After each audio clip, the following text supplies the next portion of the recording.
ಶಿವಮೊಗ್ಗದಲ್ಲಿ ಕಳ್ಳತನಕ್ಕೆ ಹೊಂಚು ಹಾಕಿದ್ರ ಖದೀಮರು. ಕೈಯಲ್ಲಿ ಆಯುಧ ಹಿಡಿದು ಓಡಾಡಿರುವ ಇಬ್ಬರು ಕಳ್ಳರ ಚಲನವಲನ ಸಿಸಿಟಿವಿಯಲ್ಲಿ ಸೆರೆಯಾಗಿದೆ.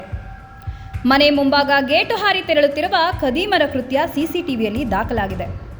ಶಿವಮೊಗ್ಗದ ಶರಾವತಿ ನಗರ ಬಡಾವಣೆಯಲ್ಲಿ ಸಂಚರಿಸಿರುವ ಇಬ್ಬರು ಕಳ್ಳರು ಶರಾವತಿ ನಗರದ 6ನೇ ತಿರುವಿನಲ್ಲೂ ಹೊಂಚು ಹಾಕಿರುವ ಬಗ್ಗೆ ಅನುಮಾನ ವ್ಯಕ್ತ.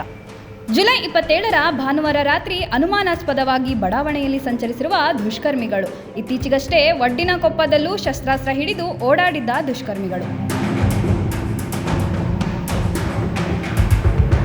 ಒಡ್ಡಿನಕೊಪ್ಪದ ಪುಟ್ಟಪ್ಪ ಕ್ಯಾಂಪ್ನಲ್ಲೂ ಶಸ್ತ್ರಾಸ್ತ್ರ ಹಿಡಿದು ಓಡಾಡಿದ್ದ ದುಷ್ಕರ್ಮಿಗಳು.